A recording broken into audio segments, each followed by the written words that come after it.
สบายเดี๋ยวสู้ละครูแบบสู้แบบสบายละครู อะไรนั่นนะบัตรบอกกันนั่นเป็น ในพนมเปญละครู là choบัตรบอกnhất là đừng riêng Nhật Đại บ้า riêng Nhật Đại là cũ để tới ra pel từ này đại ở thứ tới tự là nào cũ bà hai màn màn mong đấy tới bữa chi lán buồn buồn máu cũng ờ ở đây thếบัตรบอกกันแล้วสู้thế bị muốnบัตรngay đâu còn muốn đấy vậyบัตรngay à để chọc miếng cây giúp tiết ồ vậy chỉ tiết lương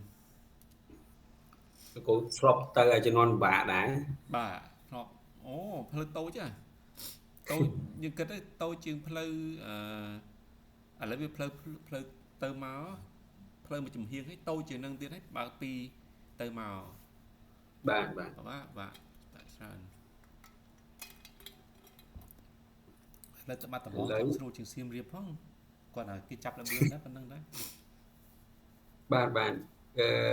chỉ làm tới khơi chẳng nào rồi vì làm cloud ra hiện bật liền đấy mà hay mà sân gì thua được phải là bươn lươn bọt là bóng song khang nó hay đã play khéo mũi ở kia bạc phum đấy học lét đấy đó là pi rồi mà bạn pi rồi chặt sập lỗ rồi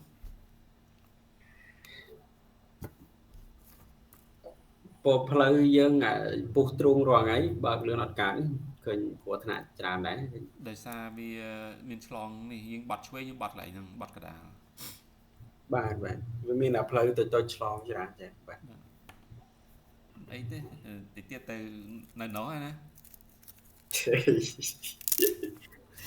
miền sả lá cho nó mấy nơi đó muối đấy tại nó mà này đã tiện អត់សាលាមួយណាហ្នឹងដូចអត់ទាន់ឃើញ ở đây bà sân miền sả lá cho nó mấy á hiền đã អបាទបាទ và đây còn drop xua tha đôi chỉ trong châu hàng ở đọc sao với nhé បាទលោកគ្រូបាទចង់ទៅខាងវិទ្យាស្ថានក៏បានឧត្តមសិក្សានៅនឹងក៏បានសកលក៏បានមិនដឹងមិនមើល อันนั้นต่อtới hàng xua hàng chia than ta cái tụ rồi cái đó nè và បា đây ទ bà បាទ sân ba bản đất mấy đấy មិនមើល ế ở đây thật chóp ở miền thường sai mình mà thế បាទ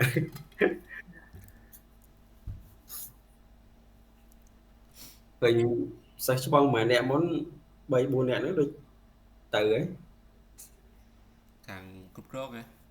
បាទបាទ và để tiết comment đấy hàng xin ái ta tập tự đấy nhìn là vui ấy អេអាចចេញបាន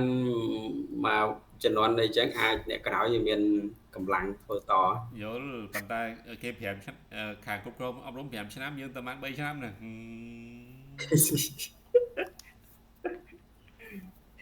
tầm 3 năm như này đến đi បាទ nên sẽ mật hệ dưỡng đằng ấy này trà liên đằng hải ដឹងតែគាត់នេះគាត់ចូលមើលដែរតែឃើញអត់ទាន់ឃើញចូល là tôi dí nè xua nè tôi dí nè xua mà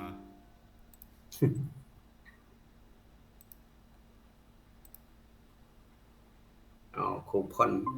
và ủa con xong rồi bái được cô អត់លោកគ្រូសុខសប្បាយលោកគ្រូ mơ video bọc của gì đã mà អូ មិនដែរលោកគ្រូ miễn ấy khơi tầng video thằng rồng thoát sạc cam ta và nó còn thấy dương thằng ca tua lê chứ tầm bay vô mà xe បាទលោកគ្រូ ដូចខ្ញុំទៅសេនៅក្នុងខ្ញុំទៅសេដូចនៅក្នុង Telegram ហ្នឹងថាថ្ងៃនេះចង់ឲ្យreflection តិចទៅយើងធ្វើអី result pre-post ហ្នឹងហើយឃើញ pre-post ហ្នឹងមិនដាក់នៅក្នុងនេះឲ្យកូនសិស្សធ្វើហើយក្នុង progress manuscript ហ្នឹង មែនតើទៅលោកគ្រូថ្ងៃកាលពីថ្ងៃមុនហ្នឹងដោយសារតែពេលឲ្យគាត់ធ្វើហ្នឹងគាត់រៀងចុងម៉ោងដែរទៅហើយ ហើយតពេលទៅធ្វើទៅមានអ្នកខ្លះគាត់ថាគាត់រៀងពិបាកក្នុងការ submit អញ្ចឹងណាហើយអញ្ចឹងក៏ប្រាប់គាត់ថាបើសិនជាអញ្ចឹងក៏មិនបាក់គាត់ដែរឲ្យគាត់ត្រឡប់ទៅវិញគាត់អាចជួយ sub ไปគ្រាន់តែជួយបំពេញឲ្យអញ្ចឹងណាតែស្រាប់តែហើយ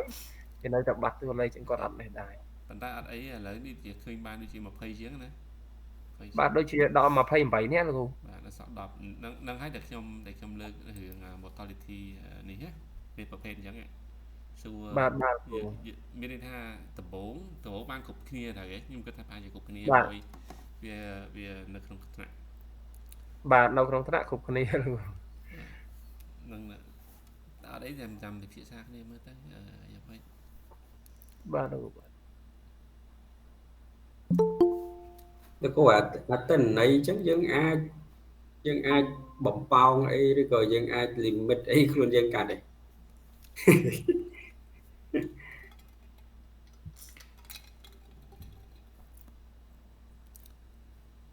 មានអ្នកធ្វើទេមាន បាទ ខ្ញុំអត់ប្រើពាក្យថាគូទេណាត្រូវធ្វើទេមិនអាចទេ បាទលោក ពីពិតទៅ research នៅពេលដែលយើងសិក្សាឬក៏ study អីមួយហើយយើងហៅថា research ហ្នឹងណាយើងមិនមែនចាំបាច់ថាតើលទ្ធផលចេញមកវា significant ទេ significant មានន័យថាវាតាមអ្វីដែល hypothesis យើងកំណត់ណាអ្នកគ្រូមកសាលា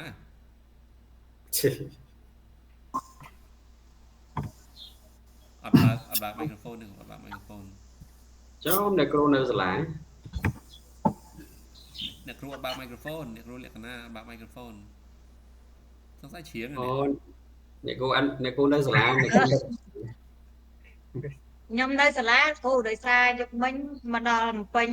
យកប្រព័ន្ធមកវិបត្តិបងហើយទៅអត់ដល់ផ្ទះដែរក៏នៅពេញទៅខ្ញុំស្មានតែយើងតំណែងតំណងខុសបច្ចេកទេសព្រោះអី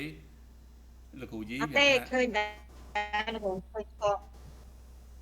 អូប៉ុន្តែអ្នកគ្រូមានន័យថាអ្នកគ្រូមកឆ្លងកាត់ពេញតែទៅអត់ដល់ផ្ទះទៅឯអ្នកគ្រូចាអត់ដល់ផ្ទះនៅពេញហ្មងយកខ្ញុំស្មានអញ្ចឹងព្រោះអីក៏ទៅតឹងខែងទៅគេនៅសៀមរាបដែរនឹងគ្រូអត់មានវល់ឡាទៅដល់តឹងខែងមិននៅពេញទៅសៀមរាបអីទៀតអូអ្នកគ្រូចេញពីទេចង់និយាយថាបាត់ដំបងទៅស្ទឹងត្រែងអត់មាន direct ដល់ស្ទឹងត្រែងពេលអញ្ចឹងបើក៏ទៅកាត់តាមសៀមរាបចានៅបាត់ដំបងអត់ចូលលេងគ្រូវិបុលខ្ញុំនៅពេញដែរគ្រូអត់បាននៅហ្នឹង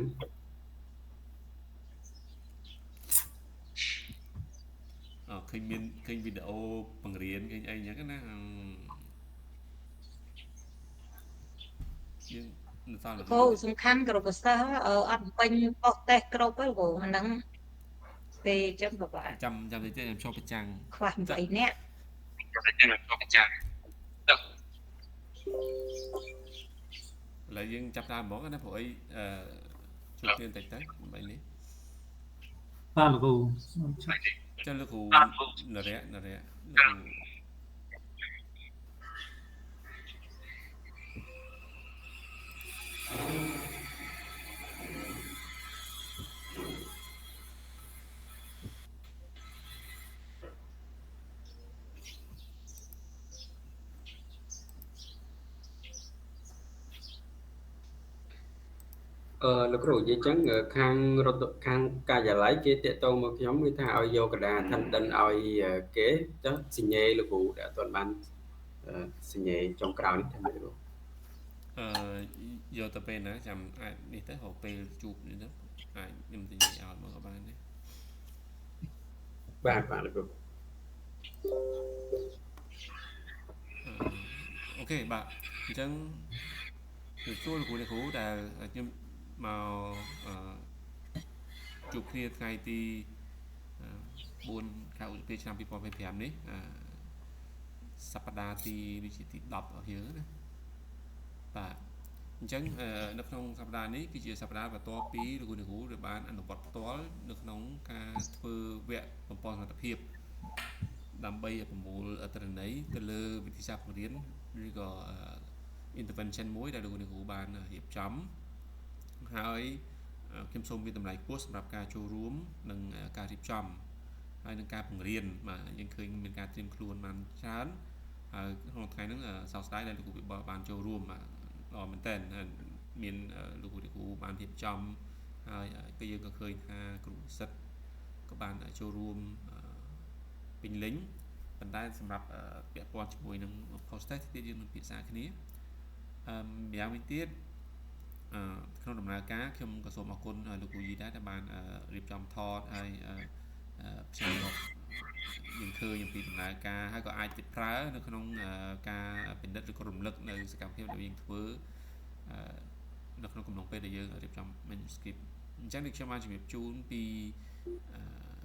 ថ្ងៃមុននៅក្នុង Telegram ថាថ្ងៃនេះយើងជួបគ្នាដើម្បីពិនិត្យមើលទី1គឺឆ្លុះបញ្ចាំងទៅលើដំណើរការនៃការអនុវត្តឬក៏ការចុះប្រមូលទិន្នន័យតាមរយៈសិក្ខាសាលារបស់យើងទី2គឺយើងនឹងនិយាយឬក៏ភាសាអំពី result post test pre test post test ជាមួយនឹងបញ្ហាប្រឈមមួយចំនួនដែលយើងដើម្បីដោះស្រាយពីព្រោះលទ្ធផលនេះនឹងប្រើយកទៅសរសេរនៅក្នុង manuscript ផ្នែក methodology ជាមួយ result methodology ហើយក៏អាចឈានចូលទៅ limitation នៅក្នុង manuscript របស់យើងផងដែរនឹងបន្ទាប់មកគឺពាក់ព័ន្ធជាមួយនឹងការរៀបចំ manuscript ថាតើដល់ណាហើយខ្ញុំសូមមើលសូមអានដើម្បីយើងអាចនឹងពិនិត្យឲ្យបានលឿនដែរដើម្បីអាចតាក់ទងទៅខាងប្រតិបត្តិសារជាវអាចនឹងធ្វើការបំពងឬក៏ទៅការកែសម្រួលយ៉ាងណាបាទអញ្ចឹងយើងចាប់ផ្ដើមចំណុចទី1របៀបទី1គឺធ្វើ reflection ពាក់ព័ន្ធជាមួយនឹងការប្រកបដោយឬក៏ការវគ្គអំពន់នេះបាទអាចលើកមកថាមានចំណុចអីខ្លះឬក៏យ៉ាងម៉េចខ្លះសូមអញ្ជើញបាទណាគេអ្នកដំណើរឬក៏គ្រូយីអ្នកគ្រូលក្ខណៈឬគ្រូផុនឬក៏លោកគ្រូវល់បាទអញ្ជើញខ្ញុំសុំមុនចុះលោកគ្រូតកតងបើ reflection បើយើងនិយាយពីដំណើរការបង្រៀនគឺมันមានបញ្ហាទេដោយសារមានមួយប្រហែលជា20ទុំ 20% ជាងនៃពួកគាត់ហ្នឹងគឺគាត់បានដឹងវងជីកសអស់ហ្នឹងហើយមួយចំនួនហ្នឹងគឺខ្ញុំបានសង្កេតឃើញគាត់ចូល AI មើលព័ត៌មានបន្ថែមហើយអញ្ចឹងវាអាច affect តិចតួចជាមួយនឹងលទ្ធផលនៃការធ្វើ pre test ប្រទេសរបស់យើងដែរហើយអ្វីដែលបញ្ហាគឺនៅត្រង់ថាការរៀបចំសំណួរនៅក្នុង pre test វាមានភាពបន្ទាន់ខ្លាំងនៅពេលអាហ្នឹងកំហុសខ្ញុំដែរដោយសារអាពេលស្អែកត្រូវបរៀនហ្នឹងទៅយប់ថ្ងៃនេះស្អែកទៅបរៀនយប់ថ្ងៃនេះខ្ញុំបានបើកមើល pre test ហើយ pre test ស្មោះត្រង់ទៅគឺការហ្នឹងវិបុលគាត់ធ្វើទៅហើយពួកខ្ញុំអត់បានជួយចូលរួមពិនិត្យមើលទេដើម្បីផ្ទៀងផ្ទាត់ថាតើពេលដែលយើងបង្រៀនហ្នឹងធ្វើម៉េចឲ្យវាបង្ហាញអំពី content នៅក្នុង pre test ហ្នឹងដើម្បីឲ្យនិស្សិតហ្នឹងគាត់អាចបោះឆ្លើយតបបាននៅពេលយើង post test តែដល់ពេលខ្ញុំពិនិត្យមើលទៅឡើងរៀងកណ្ដាលចិត្តយប់ជ្រៅដែរឃើញសំណួរមួយចំនួនហ្នឹងវាស្រួលពេកហើយដល់ពេលអញ្ចឹងខ្ញុំគិតថាបើសិនទោះបីជាសិស្សគាត់អត់បានស្គាល់អស់ហ្នឹងក៏គាត់អានទៅគាត់អាចភិចត្រូវយ៉ាងហោចក៏ខ្ទង់ 75% អីឡើងទៅដែរហើយអញ្ចឹងទៅក៏ខ្ញុំចំណាយពេលយប់រៀងជ្រៅហ្នឹងខំធ្វើ edit អាសំណួរហ្នឹងហើយសំណួរហ្នឹងមួយចំនួនខ្ញុំឲ្យអាចជួយវិភាសាទៀតដោយសារវារយៈពេលខ្លីហើយវាយប់ជ្រៅហើយដល់ពេលអញ្ចឹងសំណួរហ្នឹងតាក់ទងជាមួយនឹងការបកប្រែបញ្ហាត្រង់ហ្នឹងការបកប្រែមួយចំនួនវាអត់សូវស្រួលយល់សម្រាប់គ្រូសិស្សស្ថានភាពរបស់យើងហ្នឹងអញ្ចឹងខ្ញុំគិតថាអាហ្នឹងវា affect ទៅលើpre test post test របស់គាត់ដែរព្រោះតែសារពាក្យពេចន៍យើងអត់បានសេរីវាឲ្យបានពេញលេញដោយសារពេលវេលាវាខ្លីទៅវាគិតទៅវាអាចថាវាជាកំហុសខ្ញុំឯងព្រោះខ្ញុំអត់បានទៅត្រៀមមើលអានឹងមុន 2-3 ថ្ងៃមុនខ្ញុំអត់បានចូលរួមមើលគ្រូហើយប្រឈមតែប៉ុណ្ណឹងទេលោកគ្រូហើយប៉ុន្តែនៅពេលដែលយើងពិនិត្យមើល pre test post test ទោះបីជា post test យើងអត់ទទួលបាន response មកគ្រប់គ្នា ដោយចំនួននៃការធ្វើ pre-test ក៏ដោយpost-test ហ្នឹងគឺបង្ហាញឃើញមានកំណើនឃើញការដែលគាត់យល់រឿង jigsaw រឿង three step interview ហ្នឹងឃើញមានភាពកើនបើយើងពិនិត្យមើលដំបូងនៅក្នុង pre-test ហ្នឹងមានប្រហែលជាចន្លោះ 30% ទៅ 40% ទេដែលគាត់ឆ្លើយបានណាគ្រូមានន័យថាគាត់ឆ្លើយជាប់មធ្យមភាគហ្នឹងមានប្រហែលចន្លោះ30ទៅ40ប៉ុណ្្នឹងទេគឺអញ្ចឹងនិយាយថា30ទៅ 40% ហ្នឹងមានន័យថាបន្ទុកពួកគាត់គឺនៅកម្រិតធ្លាក់ទាំងអស់ហ្នឹងគឺនៅកម្រិតក្រោមមធ្យមភាគតែនៅពេលដែលយើងបាននាំគាត់ធ្វើអញ្ចឹងទៅពិសេសយើងមានអនុវត្តជាក់ស្ដែងព្រោះយើងយកវិធីសាស្ត្របរិញ្ញាហ្នឹងបូកជាមួយនឹង content ដែលកំពុងរៀនអមជាមួយនឹងវិធីសាស្ត្រនៃ content យើងអនុវត្តផ្ទាល់ឃើញថាគាត់បានយល់ដឹងច្រើនជាងមុនធៀបនឹង pre-test អញ្ចឹងគឺឃើញថាមានភាគរយច្រើនដែលគាត់បានបន្ទុកខ្ពស់ជាងមុនបាទប៉ុន្តែអ្វីដែលបញ្ហាប្រឈមនោះនៅតែយើងអត់ទាន់សន្មត់បានដោយសារតែអ្នកដែលធ្វើ pre-test មានចំនួន36ហើយដល់ពេល response នៅក្នុង post test នេះមកដល់ពេលនេះបានតែ28ទេហើយអញ្ចឹងវានៅខ្វះឡើង8អ្នកទៀតហើយអញ្ចឹងគ្រាន់ថាការធៀបបន្ទុកគឺមើលទៅលើមធ្យមភាគ min ហើយអញ្ចឹងបើខ្ញុំគិតថាបើសិនជាពួកគាត់ថ្មីរង8អ្នកទៀតគាត់ចូលរួមឆ្លើយក៏យើងបូកចូលគ្នាយើងចែកមធ្យមភាគមួយពួកគាត់ដែរក៏យើងអាចព្យាករបានខ្លះតែមិនអាច 100% ព្រោះចែកដល់អីឧទាហរណ៍6អ្នក8អ្នកទៀតក្រោយហ្នឹងក៏អត់សូវចេះអញ្ចឹងណាអញ្ចឹងវាអាចទាញចិត្តតម្លៃ min ថយក្រោយដែរតែឲ្យពួកខ្ញុំ2ថ្ងៃ3និយាយទៅ3ថ្ងៃនេះគឺពួកខ្ញុំប្រឹងខ្លាំងទេទៅពួកគាត់ចែកគ្នាទេឡើង2ដងយប់មិញក៏ឡងវាទេទៀតហើយស្រង់ឈ្មោះតម្លាក់ក្នុងក្រុមអ្នកដែលអត់បានគូសឲ្យហ្នឹងគឺសុំធ្វើយប់មិញប៉ុន្តែបំផុតយ៉ាងណាក៏ដោយនៅតែ8អ្នកទៀតគឺគេអត់ឆ្លើយតបឲ្យហើយបញ្ហាដោយសារពេលដែលយើងចប់ហ្នឹងយើងអត់បានតម្រូវឲ្យគាត់ថាតទៅធ្វើផុសទេឲ្យគាត់ចេញហ្នឹងព្រោះអីដល់ពេលអញ្ចឹងទៅក៏យើងគិតថាគាត់មិនមានហៅហេតុការអញ្ចឹងណាគ្រាន់តែការបំពេញឲ្យយើងគាត់អត់ចំណាយពេលហើយឥឡូវលទ្ធផលបានពិបាកដោយលោកគ្រូបានមានប្រសាសន៍អញ្ចឹងយើងហៅ fatality របស់ result pre-test post-test របស់យើងបញ្ហាប្រឈមអញ្ចឹងឯងគ្រូបើវិធីសាស្ត្រខ្ញុំឃើញពួកគាត់យល់ច្រើនយល់ជាងមុនបញ្ហាទាំងថាភាសាដែលយើងប្រើក្នុងសំណួរហ្នឹងវាអត់សូវបានសេរីឲ្យស្រួលស្ដាប់ពេលអញ្ចឹងវាអាចភ័ន្តស្រាប់គាត់ប៉ុន្តែទោះយ៉ាងណា post-test បានបង្ហាញថាកើនគ្រូបាទតោះអ្នកគ្រូបងប្អូនយើងទៀតជួយបាទសូមអរគុណលោកគ្រូយីបាទអញ្ចឹងវិញលោកគ្រូយីចំចាំរឿងសំណាក់ប្រើ AI ជួយនៅក្នុង pre-test ណាហើយការត្រៀមក្នុងការពិនិត្យមើលលើ pre-test ដែលពាក់ព័ន្ធជាមួយខ្លឹមសារនិងពាក្យ data ហើយជាមួយនឹងការបាត់បង់របស់សំណាក់របស់ participant នៅក្នុង pre-post ទៅទៀតទៅចំនួនមួយចំនួនដែរតែឥឡូវសូមឲ្យពីខាងលោកគ្រូដែលទៅបង្រៀនហ្នឹងបាទមានប្រតិកម្មអីទេតែលោកគ្រូយីថ្ងៃហ្នឹងសង្ហាជាងគេណាក្រហមខ្ញុំសិនណាបាទហ្នឹងហើយប្របាត់តទៀតបងកាមេរ៉ា laptop ខ្ញុំខូចលោកគ្រូមិនដឹងកាត់អីវាអត់ចេញមិនបើកឲ្យលោកគ្រូមើលរូបសម្រស់ខ្ញុំវាបើកអត់ចេញគ្រូលេងចេញវាមិនដឹងកាត់អីវាកាមេរ៉ាចេញបើកលោកគ្រូផនបានបើកទូរស័ព្ទទៅបាទបងចេញគ្រូយីចូលចិត្តរៀនបើកកាមេរ៉ាបាទខ្ញុំតាក់ទងមាន reflection តិចតួចតាក់ទងជាមួយនឹងរឿងថ្ងៃកម្មវិធីថ្ងៃមុនដែលរៀបចំធ្វើណាដូចបងយីលើកឡើងដែរមានន័យថាវាអ្វីដែលតាក់ទងជាមួយ content តាក់ទងជាមួយនឹងខ្ញុំសូមលើកពីបញ្ហាមុនទៅតាក់ទងជាមួយនឹងរឿងpre-test post-test ណាដោយសារយើងមានបញ្ហាយឺតយ៉ាវហ្នឹង គឺខ្ញុំមើលថាជាចំណុចខ្សោយរបស់ខាងក្រុមនៅខ្វះខាតទី1គឺទៅលើ pre-test ហើយ post-test របស់យើងហ្នឹងនៅពេលដែលយើងរៀបចំហើយយើងមានបញ្ហាបច្ចេកទេសមួយគឺត្រង់ថាពេលរៀបចំ post-test ហ្នឹងវានៅជាប់មានចង់និយាយថាយើងដាក់លក្ខខណ្ឌណានៅយើងអត់បានដោះលក្ខខណ្ឌនៅក្នុង setting របស់វាហ្នឹងហើយចឹងហើយធ្វើយើងរអាក់រអួលបន្តិចអញ្ចឹងទៅធ្វើយើងខាតពេលវេលាកន្លែងហ្នឹងមានន័យថាយើងអត់បានរៀបចំអាហ្នឹង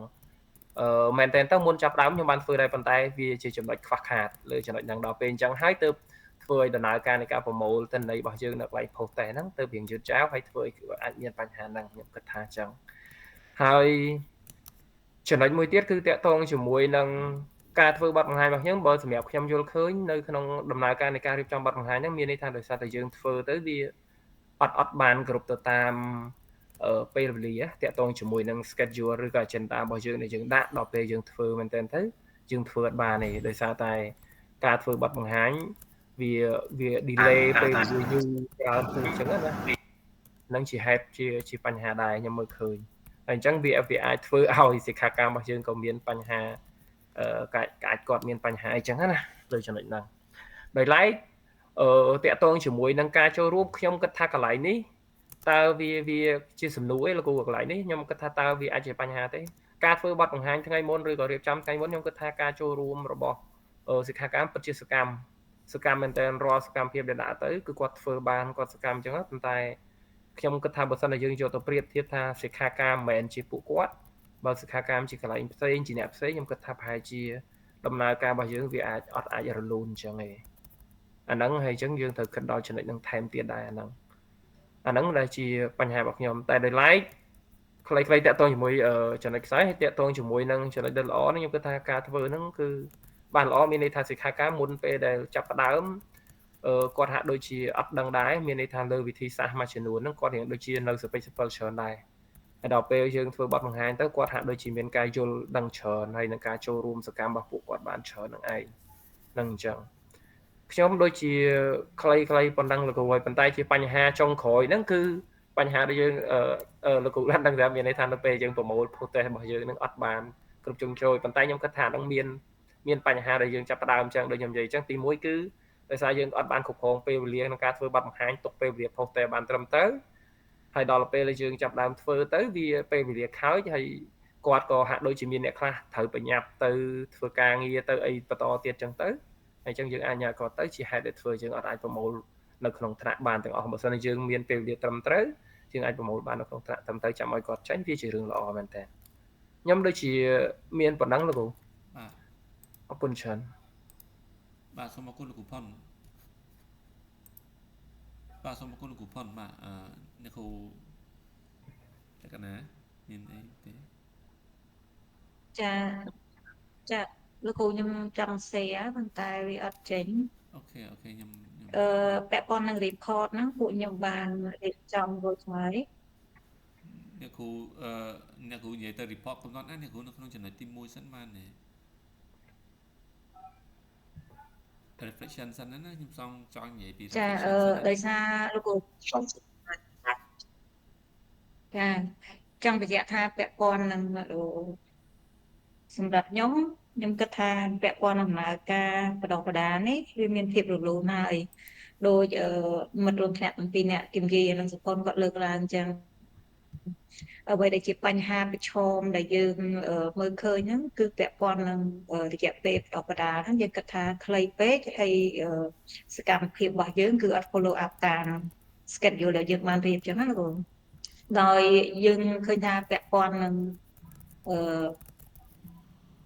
សកម្មភាពហ្នឹងចឹងនិយាយថានៅពេលដែលយើងប្រើសកម្មភាពហ្នឹងគឺវិសិស្សគ្រប់វិសិស្សសិក្ខាកាមទាំងអស់ហ្នឹងគាត់អត់អាចធ្វើការឆ្លុះប្រចាំគ្រប់គ្នាឬក៏ដូចនៅពេលដែលយើងធ្វើ role play លោកមួយទៀតពាក់ព័ន្ធនឹងការរៀបចំកម្រងសំណួរអានេះជាបញ្ហាប្រឈមដែរនៅពេលដែលយើងប្រមូល post test មានន័យថានៅក្នុង post test របស់យើងអត់បានឈ្មោះអ្នកឆ្លើយតបអ្នក responder ហ្នឹងនៅក្នុងកម្រងសំណួរហើយវាធ្វើជាហេតុផលមួយដែលធ្វើឲ្យយើងលំបាកនៅក្នុងការរកឈ្មោះថាតើបុគ្គលណាដែលគាត់អត់បានបំពេញកម្រង បោះតេស្តយើងដើម្បីងាយស្រួលក្នុងការតាក់ទងរយៈពេលប្រហែលថ្ងៃនេះដូចលោកគ្រូយីគាត់លើកឡើងអញ្ចឹងមានន័យថាក្រុមពួកខ្ញុំនោះព្យាយាមស្វាស្វែងណាដោយសារយើងគាត់បានដាក់ឈ្មោះនៅក្នុងបោះតេស្តពេលអញ្ចឹងហើយធ្វើឲ្យមានការពិបាកអញ្ចឹងក៏យើងចែកគ្នាថាអ្នកណាទៅខាង smart smartphone ហើយនឹងshare card អញ្ចឹងយើងចែកគ្នា call ទៅពួកគាត់ direct មកឲ្យគាត់បញ្ជាក់ហើយឲ្យគាត់ screenshot បន្ថែមនៅក្នុងក្រុមប៉ុន្តែទោះបីជាយើងព្យាយាមយ៉ាងណាយើងសង្កេតឃើញថាលទ្ធផលនៃការប្រមូល pre test នៅតែខ្វះ8នាក់ទៀតចឹងគ្រូចាហើយមួយទៀតលោកគ្រូពាក់ព័ន្ធនឹងខ្ញុំសូមឆ្លងទៅដល់សំណពមកបានទេគ្រូបាទអញ្ជើញចាដោយសារយើងឆ្លងគ្នាម្សិលមិញហ្នឹងម្សិលមួយថ្ងៃយើងបានឆ្លងគ្នាពាក់ព័ន្ធនឹងធ្វើរបាយការណ៍វគ្គហ្នឹងគឺយើងសូមសំណពរទៅលោកគ្រូថាចង់ឲ្យលោកគ្រូជួយបរៀនបន្ថែមពាក់ព័ន្ធនឹងបច្ចេកទេសវិមល័យកម្មវិធីសិក្សាហើយនឹងការអវត្តកម្មវិធីសិក្សាដោយសារពួកខ្ញុំរៀនខាងជំនាញខាងអវត្តកម្មវិធីសិក្សាប៉ុន្តែនៅមានអារម្មណ៍ថាស្ទើរភ្លើងហើយពាក់ព័ន្ធនឹងបច្ចេកទេសវិមល័យកម្មវិធីសិក្សានៅតែអត់ទាន់ច្បាស់ចង់ឲ្យលោកគ្រូជួយបន្ថែមឲ្យផងបានទេលោកគ្រូអូខេចាំអាហ្នឹងខ្ញុំនឹងត្រៀមនៅពេលដែលយើងជួបផ្ទាល់ណាខ្ញុំមានតែប៉ុណ្្នឹងលោកគ្រូបាទអូខេបាទខ្ញុំត្រៀមឲ្យអត់លឺសំឡេងលោកត្រៀមឲ្យយើងជួបផ្ទាល់ណាចាំយើងនេះភាពពិតទៅយន្តការនៅក្នុងការវិតម្លៃកម្មវិធីការអនុវត្តកម្មវិធីសាស្ត្រហ្នឹងវាមានជាទម្រង់នៅក្នុងបើសិនជាគ្រឹះស្ថានយើងមាន IQA ណាបើគាត់ថាចាំថាយើងមើលទៅលើផ្នែកនេះខ្លះហើយជាទូទៅអាហ្នឹងគេមាន tool របស់គេសម្រាប់វិតម្លៃអាហ្នឹងបាទចាំតេតូនលោកគ្រូនរៈផងហើយតែខ្ញុំនិយាយអំពីតេតូនជាមួយនឹង flow បាទខ្ញុំព្យាយាមទៅចាំមើលខ្ញុំឥឡូវយើងរបៀបរយៈទី1សិនខ្ញុំសូម share អ្វីដែលខ្ញុំ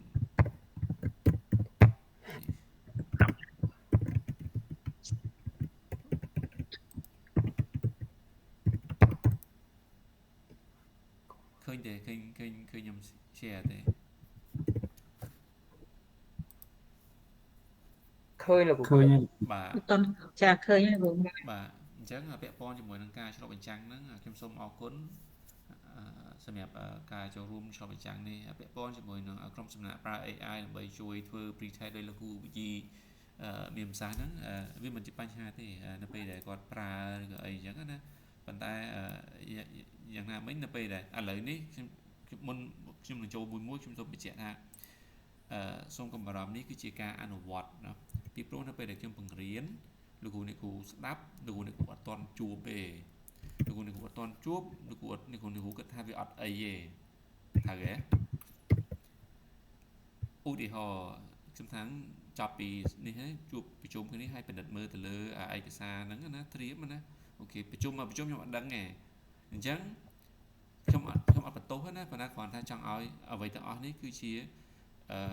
ផលវិជ្ជមានគឺជាមេរៀនវិជ្ជមានមួយសម្រាប់លោកគ្រូអ្នកគ្រូនៅពេលដែលលោកគ្រូអ្នកគ្រូទៅធ្វើជាលក្ខណៈបុគ្គលនៅពេលលក្ខណៈបុគ្គលនៅពេលណាដឹងទេនៅពេលដែលសរសេរជានិក្ខេបបទឲ្យតន់ហ្នឹងកន្លែងហ្នឹងណាអូខេអញ្ចឹងនៅពេលដែលបរិញ្ញាបត្រលោកគ្រូអ្នកគ្រូអាចថាអត់អីទេប៉ុណ្ណឹងអត់អីទេប៉ុន្តែនៅពេលដែលលោកគ្រូអ្នកគ្រូធ្វើហើយជាពិសេសនៅពេលធ្វើនិក្ខេបបទខ្លួនឯងផ្ទាល់ហ្នឹងរឿងមួយចំនួនមកសូម្បីតែការមកដែលអត់ទាន់ពេលណាបោះសំណាក់របស់អ្នកចូលរួមមិន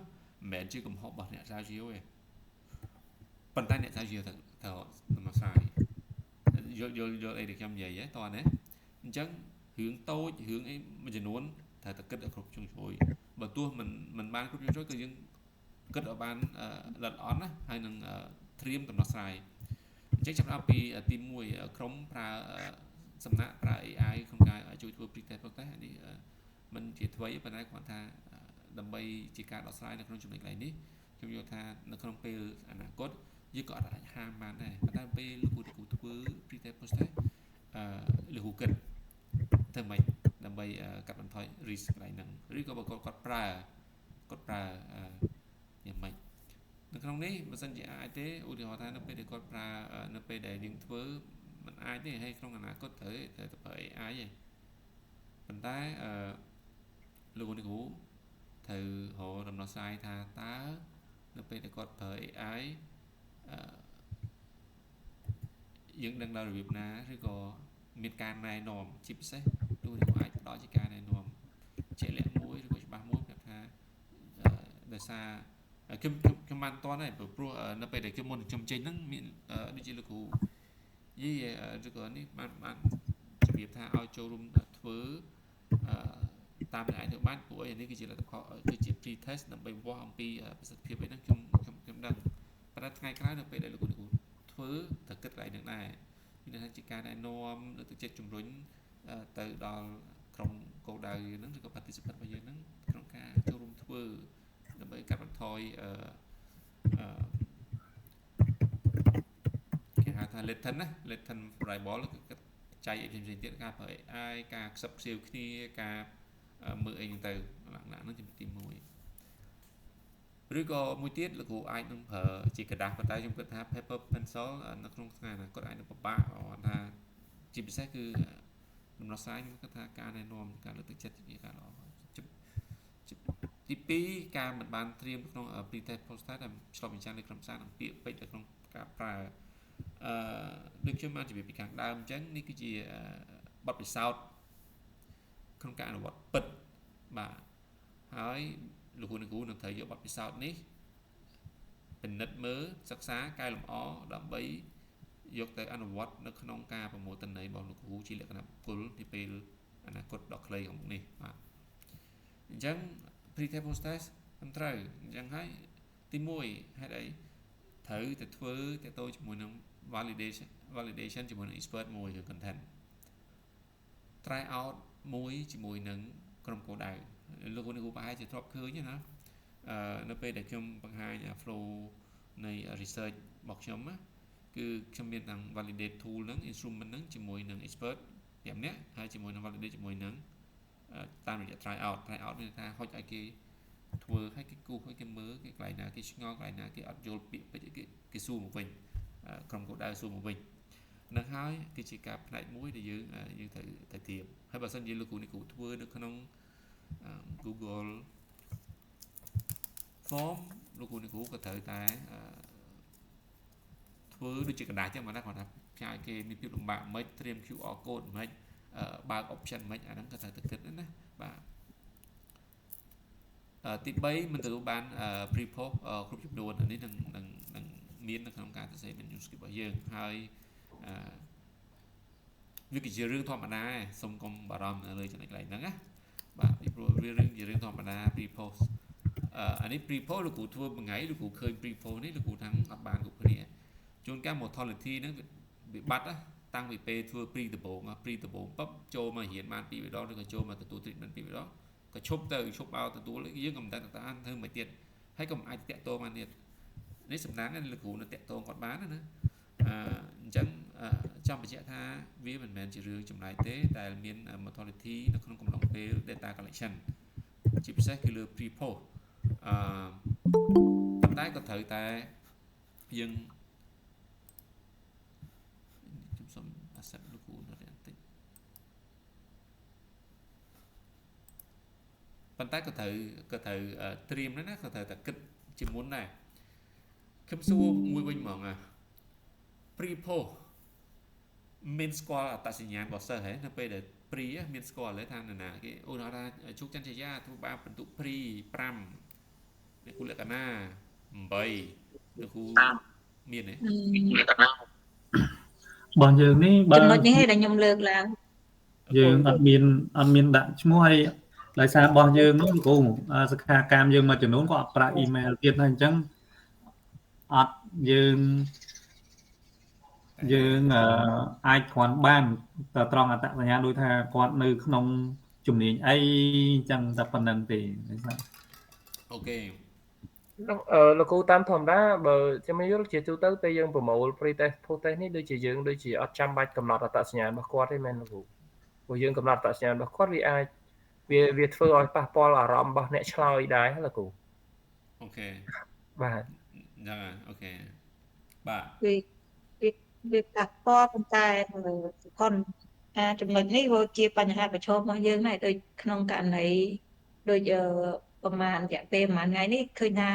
ពាក់ព័ន្ធនឹង response របស់យើងណាគឺគាត់បញ្ចូលបានតែ20អ្នកជាងទេអញ្ចឹងគាត់បាត់ច្រើនហើយពេលអញ្ចឹងទៅយើងអត់ដឹងថាអ្នកណាបានពេញអ្នកណាបានពេញហើយដែលយើងព្យាយាមចង់មកព័ត៌មានបានគ្រប់ជ្រុងជ្រោយដែលយើងព្យាយាមតាក់ទងដោយបងលើកមួយជំទីលើកណាប្រហែលថ្ងៃនេះតែពួកយើងព្យាយាមតាក់ទងដោយសារយើងដាក់ឈ្មោះនឹងហើយជាបញ្ហាហ្នឹងហើយខ្ញុំយល់ចេះដោយសារតែជាទូទៅបើសិនអាហ្នឹងវាជាកំហុសរបស់ខាងក្រុមយើងទេមានន័យថា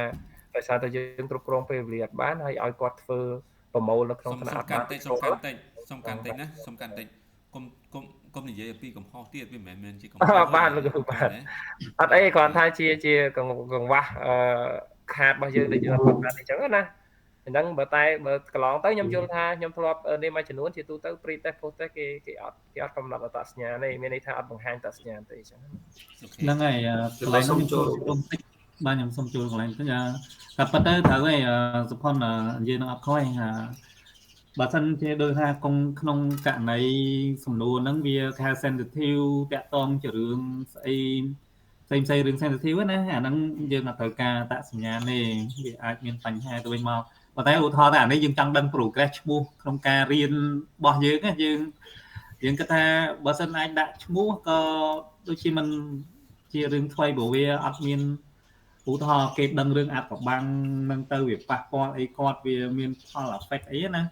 តែឧទាហរណ៍គេមកវាតម្លៃការដឹកនាំអប់រំរបស់ថ្នាក់ដឹកនាំអាមួយអញ្ចឹងទៅអាហ្នឹងគេបិទបាំងគួរអាហ្នឹងវាត្រូវហើយតែនេះខ្ញុំគិតថាបើសិនអាចលក្ខណៈនេះគាត់យើងចង់ដឹងថាគាត់ឈ្មោះចំណេះដឹងប៉ុណ្ណាណាវាអត់តាក់ទងជាមួយនឹងផលប៉ះពាល់ sensitive អីអាហ្នឹងគួរតែដាក់អីចឹងទៅដូចជាមិនសូវជាអីដែរមែនណាខ្ញុំសូមចូលរួមបងបានចេញបើយើងនិយាយទៅជាមួយនឹង research consideration ខ្ញុំយល់ថាតើទៅជាមួយនឹងការដាក់ឈ្មោះឬក៏អត្តសញ្ញាណនេះវាជារឿងមួយចាំបាច់ដែរសម្រាប់វាជា seriously សម្រាប់ participant ជាក្នុងករណីថារឿងហ្នឹងវារៀង serious វាយ៉ាងម៉េចអញ្ចឹងហើយចំណុចទី2បើតើទៅមួយក្រុមសិលធម៌របស់អ្នកស្រាវជ្រាវក៏យើងត្រូវពិចារណាដែរតើទៅមួយបង្ហាញអត្តសញ្ញាណឈ្មោះអាយុភេទសញ្ជាតិសាសនានេះជារឿងមួយដែលបើគេអ្នកស្រាវជ្រាវដែលរៀងស៊ីជម្រៅពិតប្រាកដគឺនឹង serious ទៅលើរឿងហ្នឹងតែសម្រាប់កម្រិតយើងបើសម្រាប់ខ្ញុំនៅតែយល់ថាចេះទៅជាមួយការដាក់អាយុឬក៏មិនដាក់អាយុឈ្មោះពិតប្រាកដនេះខ្ញុំថាវាមិនមែនជារឿងមួយដែលវាជាបញ្ហាប្រឈមសម្រាប់យើងទេប៉ុន្តែអ្វីដែលជាបញ្ហាប្រឈមសម្រាប់យើងហ្នឹងគឺទៅជាមួយនឹង questionnaire របស់យើងខ្លឹមសារនៅក្នុង questionnaire របស់យើងអានោះវានៅក្នុងកម្រិតណាហើយចំណុចទៀតដែលយើងត្រូវពិចារណាដូចគ្នាហ្នឹងគឺថាដូចជា questionnaire គឺខ្ញុំបានរៀបចំរួចរាល់យូរហើយប៉ុន្តែគាត់តែទីគ្នាយើងមានច្រើនដល់តែពេលអញ្ចឹងគឺអត់មានពេល check ដល់តែពេលយើង check គឺទឹកវាដល់ចំមកហើយដូច្នេះរឿងនេះគឺវាអញ្ចឹងវានឹងកើតឡើងអញ្ចឹងជា learn មួយល្អសម្រាប់ក្រុមយើងទាំងអស់គ្នាដែលបើសិនជាតែមុខទៅយើងនឹងធ្វើវាដែរហើយជាគួរតែត្រៀមខ្លួនវាយ៉ាងម៉េចជាសរុបរួមមកវិញខ្ញុំគិតថាឈ្មោះមិនចាំបាច់ដាក់ក៏បានព្រោះដោយសារតែទិន្នន័យរបស់យើងនឹងគឺវា load វាមាននៅក្នុងនឹងស្រាប់តែបើដូចជាពាក្យដូច concern របស់លក្ខណៈហ្នឹងថាអូយើងអត់ដឹងទេឈ្មោះម្នាក់ណាបានធ្វើអូខេវាត្រឹមត្រូវប៉ុន្តែបើសិនយើងយល់ទៅលើទៅមួយក្រុមសិស្សទៅក្នុងការស្រាវជ្រាវអានេះយើងពិចារណាដែរសូមចូលរួមទៅនេះបាទសូមអរគុណបាទលោកគ្រូខ្ញុំសូមតោះមកផ្លែលោកគ្រូខ្ញុំអនុញ្ញាតសូមចេញស្ទុះសិនដោយសារខ្ញុំមានសារៈរវល់បន្តិចជូនប្រពន្ធទៅវត្តហើយខ្ញុំនឹងចូលអនឡាញម្ដងទៀតតែខ្ញុំដាក់នៅក្នុងទូរស័ព្ទវិញលោកគ្រូបាទនិយាយតើបងជាមួយនឹងចំណុច pre-post ខ្ញុំនិយាយសិនតិចទៀតហេតុអី បាទនៅពេលដែលយើងធ្វើ research យើងត្រូវតែមានគេហៅថាមួយទៀតគេហៅ ethic เนาะការបង្ហាញអំពីអត្តសញ្ញាណរបស់សំណាក់ឬក៏អីដូចអ្វីដូចលោកគ្រូជីមានប្រសាសន៍ក៏ត្រូវលោកគ្រូផុនមានប្រសាសន៍ក៏ត្រូវលោកគ្រូបលមានប្រសាសន៍ក៏ត្រូវប៉ុន្តែចុងក្រោយគឺយើងទៅរកផ្លូវរួមណាមួយដែល researcher អត់មានភាពជឿបានខ្ញុំឧទាហរណ៍សិក្ខាកាម3នាក់សិក្ខាកាម5នាក់មានឈ្មោះផុនលក្ខណាវិបុលនរៈឆាយា pre-test ធ្វើគ្រប់ទាំង3ទាំង5នាក់នៅពេលដែលធ្វើ process មានអត់តានរៈជាមួយនឹងឆាយាបើសិនជាយើង pairing យើងអាចដកបានទេដកមួយណាយកសំណួរខ្ញុំសួរហ៎ពីព្រោះអត់អាចយកបើសិនជាយើងយកមជ្ឈមភាគអត់អាចយកទី1ហ្នឹងគឺចែក5ទី2ចែក8ហ្នឹងអត់ចែកអត់ត្រូវទេខ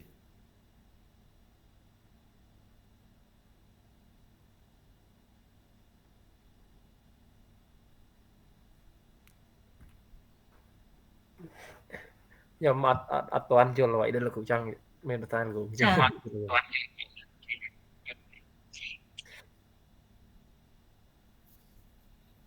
មាននេះចាជាទូទៅនៅពេលដែលយើងឥឡូវឧទាហរណ៍នៅក្នុង pre test ធ្វើ5នាក់ A B C D A B C D E ណា pre test ធ្វើ5នាក់ post test ធ្វើតែA B និង C ឯងនេះនៅពេលដែលយើងអត់ដឹងណាអត់ស្គាល់ណាដូចយើងដកមិនយើងមានន័យថាទី1ចែកយកបន្ទុកទាំងអស់បូកចូលគ្នាហើយចែកទាំង5ទី2បូកចូលគ្នាទាំងអស់ហើយចែកទាំង3ហើយមានន័យថាអាហ្នឹងវាយើងអាចមកប្រៀបធៀបគ្នាបានទេ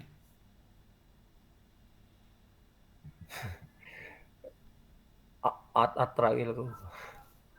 អាចបានប៉ុន្តែវាដូចជាអត់ scientific ទេបាទវាគួរតែ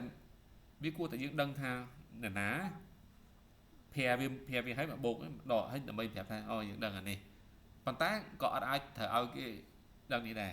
ដឹងអត្តសញ្ញាណដែរមានន័យថាមិនចេះអញ្ចឹងដំណោះស្រាយធ្វើម៉េចតែគេខ្ញុំប្រាប់ថាខ្ញុំធ្វើម៉េច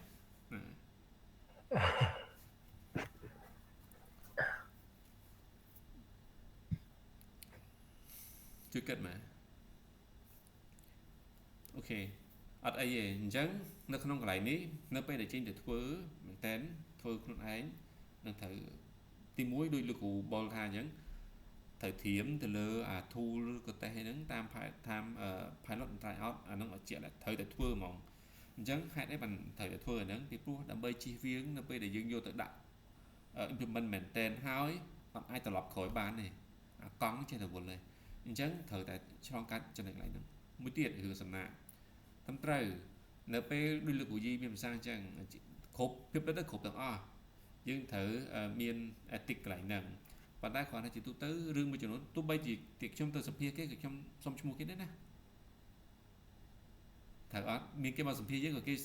កឈ្មោះយើងដែរណាបញ្ហាត្រង់ថានៅពេលដែលយើងយកទៅសេ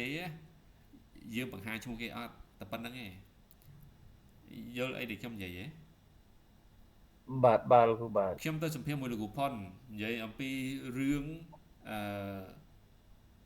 ទស្សនៈលើការគ្រប់គ្រងឬក៏ការដឹកនាំរបស់អង្គភាពរបស់អញ្ចឹងណាត្រូវទេបាទលោកគ្រូជំរាបសួរលោកគ្រូផុនបាទกระดาษខ្ញុំដាក់ជាមួយលោកគ្រូផុនខ្ញុំប្រមូលជា qualitative ណាអូខេលោកគ្រូមានប្រសាសន៍មកបាទប៉ុន្តែខ្ញុំត្រូវនិយាយថាបើសិនជាខ្ញុំ record ខ្ញុំថាលោកគ្រូខ្ញុំសុំ record សំឡេងហើយសំឡេងនេះប្រើប្រាស់ជាទិន្នន័យនៅក្នុងការស្រាវជ្រាវតែប៉ុណ្ណោះដោយមិនបង្ហាញអត្តសញ្ញាណរបស់អ្នកនេះថានិយាយចឹងទៅសុំលោកគ្រូអនុញ្ញាតឬក៏មិនអនុញ្ញាតលោកគ្រូឆ្លើយថាអនុញ្ញាតអញ្ចឹងខ្ញុំថតអ្វីដែលខ្ញុំថតហ្នឹងគឺមានអត្តសញ្ញាណរបស់លោកគ្រូហើយអ្វីដែលសំខាន់គឺខ្ញុំអត់យកអត្តសញ្ញាណហ្នឹងទៅប្រាប់ឬក៏ទៅដល់អ្នកទី3តើអីដែលខ្ញុំនិយាយហ្នឹងអូខេ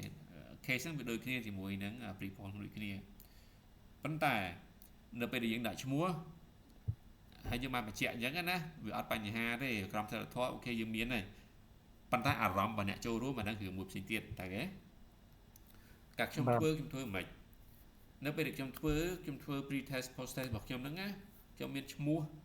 សិស្សឈ្មោះ participant របស់ខ្ញុំទាំងអស់ដូចជាកណ្ដឹងដូចជា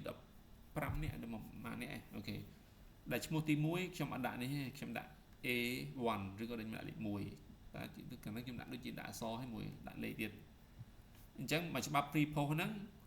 A1 ប៉ុន្តែ A1 ហ្នឹងប្រកាសអ្នកទី1ណាយើងខ្ញុំនិយាយឬក៏យើងចំណាំខ្លួនឯងទៅចង់ដាក់លេខអ្នកមួយក៏បានដែរអញ្ចឹងនៅពេលដែលខ្ញុំចែកกระดาษហើយខ្ញុំទៅសេកន្លែងណាមួយតូចទេដែលគាត់អត់អាចចាប់អារម្មណ៍ទេអញ្ចឹងនៅពេលដែលគាត់ធ្វើគឺគាត់ធ្វើមកធម្មតាប៉ុន្តែក៏ខ្ញុំត្រូវតែបញ្ជាក់ប្រាប់គាត់ដែរការធ្វើពីតេស្តនេះមិនមែនបញ្ជាក់អំពីវាមិនមានផលប៉ះពាល់ទៅលើ transcript របស់គាត់ណាខ្ញុំនិយាយខ្ញុំធ្វើជាមួយនឹង higher education ណាមួយបាទអញ្ចឹងបញ្ជាក់ថាឲ្យមានពាក់ព័ន្ធជាមួយនឹងដំណើរការរៀនឬក៏លទ្ធផលសិក្សារបស់គាត់នៅក្នុង transcript គាត់នោះទេអញ្ចឹងឲ្យគាត់ធ្វើអញ្ចឹងមកអញ្ចឹងនៅពេលដែលគាត់អត់ដឹងថាគាត់ធ្វើទៅអត់មានអត្តសញ្ញាណទេប៉ុន្តែនៅពេលនេះខ្ញុំយកមកprepareទៅគឺខ្ញុំមានថ្ងៃហ្នឹងក៏បានឬក៏លោកគ្រូប្រាប់គាត់ហ្មងក៏បានដែរប្រាប់ផ្ទាល់ប្រាប់បញ្ជាក់មកថាឥឡូវនេះអញ្ចឹងដើម្បីធ្វើការprepareនៅពេលក្រោយអញ្ចឹងអត់បញ្ហាទេថ្ងៃហ្នឹងណាបាទហើយលើកលែងពួកអីនៅពេលដែលយើងបង្ហាញតកតងជាមួយនឹងធ្វើការវិភាគទិន្នន័យឬក៏លទ្ធផលហ្នឹងយើងអត់មានត្រូវបង្ហាញឈ្មោះគាត់អត់មានត្រូវអីទេហើយគេហៅ footprint របស់គាត់គឺយើងអត់បង្ហាញដែរគឺយើងអត់ធ្វើយកទៅប្រើប្រាស់ឬក៏ទៅដាក់ post ក្នុង Facebook ឬក៏អីទៀតហ្នឹងបាទឬក៏មានអីដែលខ្ញុំលើកទៅអត់នេះអាច defend មកវិញបានណាអត់បញ្ហាឬក៏ follow ថាឥឡូវគេមានអីចេញមកថ្មីឬក៏ទៅការប្រែប្រួលអីពួកអីបើសិនជាយើងអត់មានទេអាចនឹងមានភាពលំបាកនៅពេលដែលយើងប្រមូលទិន្នន័យហើយអានេះលោកគ្រូធ្វើដោយសារមានលិខិតពី NIE ណាដោយសារមានលិខិតពី NIE ណាបានសិស្សមកច្រើនអញ្ចឹងណាបើលោកគ្រូអត់មានលិខិតទេលោកគ្រូអត់ទៅនេះទេលោកគ្រូទៅធ្វើដូចខ្ញុំគិតថាអាចនឹងមានបញ្ហារបស់ខ្ញុំរឿងច្រើនមិនជាបញ្ហាហ្មងណារឿងបាត់បង់ក្រុមអ្នកចូលរួមនៅក្នុងដំណើរការនេះអានោះមកពិបាកមែនតើហ្មងបាទអូខេខ្ញុំមានតែប៉ុណ្្នឹងតើតើជាមួយនឹងចំណុចទី3តើតើចំណុចទី4ចាំទៀតយើងមានអីបន្ថែមឬក៏អីទៀតចាំថែមតាមហ្នឹងណាការរៀបចំ pre post មានបញ្ហាបច្ចេកទេសមួយចំនួនដែលលក្ខណៈខ្វះខាតឧទាហរណ៍ Google Form នៅជាប់លក្ខខណ្ឌពេលវេលានៃការធ្វើតេស្តដាក់ណាបាទអានេះដូចជាខ្ញុំបានជំរាបជូនពីខាងដើមអញ្ចឹងនៅពេលដែល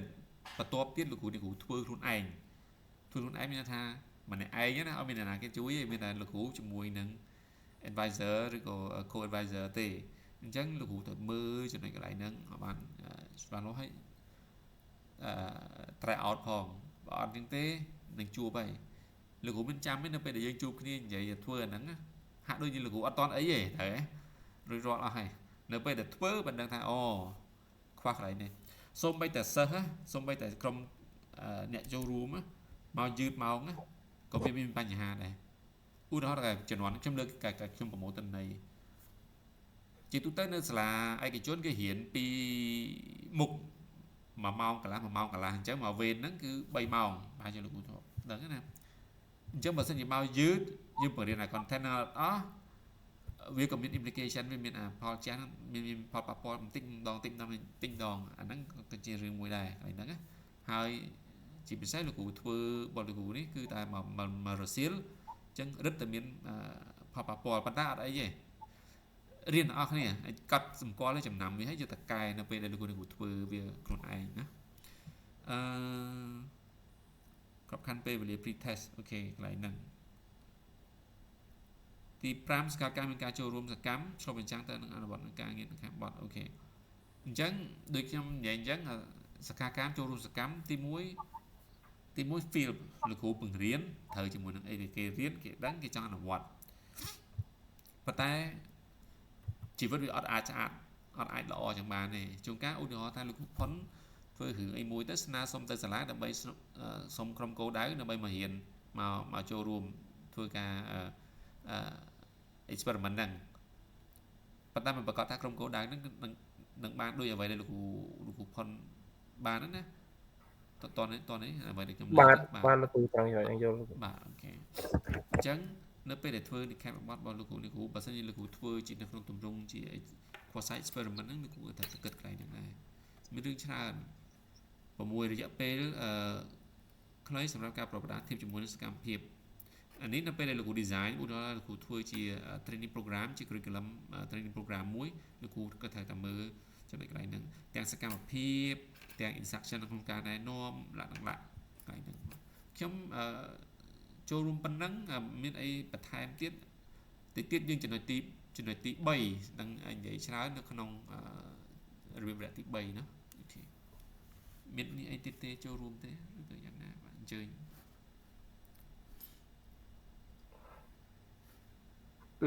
លោកគ្រូចាខ្ញុំអត់មានទេលោកគ្រូហើយខ្ញុំនឹងអត់ទេសប៉ុននិយាយចា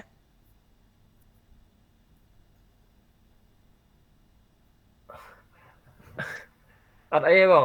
អ្វីដែលខ្ញុំចង់សួរលោកគ្រូបន្ថែមវិញទាក់ទងជាមួយនៅក្នុងកន្លែងការកំណត់ pre-test ឬក៏ post-test របស់យើងណាជាទូទៅបើសិនជាយើងនៅក្នុងនេះណាលោកគ្រូមានន័យថានៅក្នុងវិធីដែលលោកចែកលោកគ្រូដែលធ្វើលោកគ្រូបាត់ពិសោធន៍ដែលលោកគ្រូធ្វើមានន័យថា pre-test post-test លោកគ្រូចែកទៅហើយលោកគ្រូអាច note បានប៉ុន្តែដល់ពេលយើងនៅក្នុងនេះបើសិនជាយើងឲ្យគាត់បំពេញឈ្មោះជាអត្តសញ្ញាណហ្មងខ្ញុំមានអារម្មណ៍ថាអាហ្នឹងវាដូចជាជាប់មិនមានអារម្មណ៍ថានៅតែរៀងនេះហ្នឹងលោកគ្រូមានអារម្មណ៍ថានៅតែវាអាចនឹងធ្វើអារម្មណ៍របស់អ្នកធ្វើប័ណ្ណបង្ហាញនឹងមានអារម្មណ៍ថាអ្នកចូលរួមសិក្ខាកាមដែលបំពេញ pre-test ឬក៏ post-test ហ្នឹងគាត់អាចនៅតែមានអារម្មណ៍បាទដូចជាបានជំរាបជូនអញ្ចឹងវិជ្ជាកម្មសិលធម៌វាមានបញ្ហានៅពេលណានៅពេលដែលយើងឲ្យគេបំពេញហើយយើងអត់ប្រាប់គេអត់បញ្យល់គេពីវត្ថុម្ដងទី1ទី2នៅគេទៅសេហើយយើងយករបស់គេហ្នឹងយកទៅផ្សព្វផ្សាយថាអូអ្នកនេះបានបន្ទុកតិចអ្នកនោះបានអត់អាហ្នឹងរឿងមួយ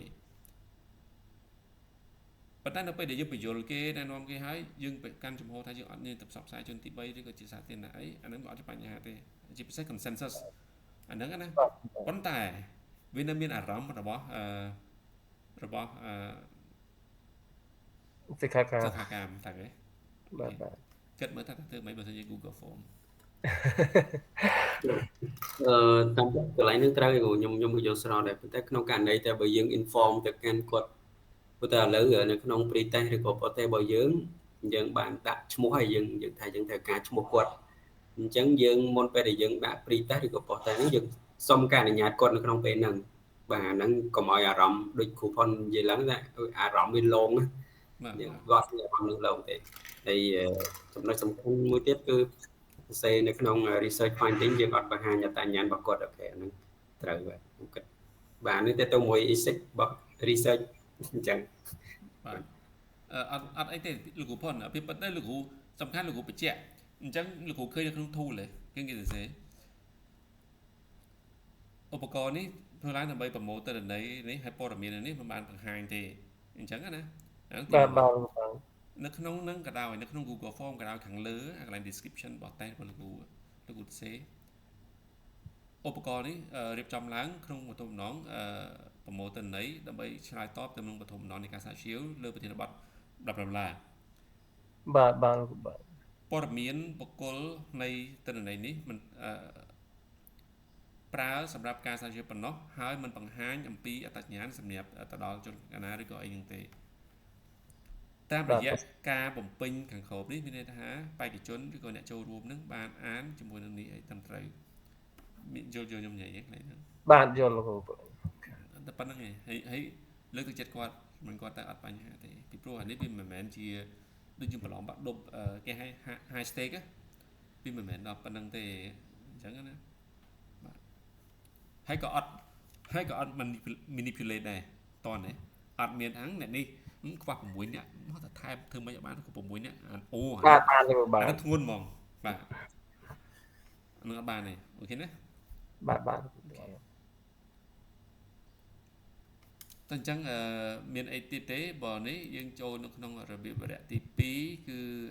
អាចជួយបង្ហាញ result pre-test post-test មានអ្នកណាគេ share screen បានទេ ខ្ញុំសុំបិទវីដេអូដែរពីព្រោះមានអារម្មណ៍ថារៀងដូចរៀងយឺត delay បាទ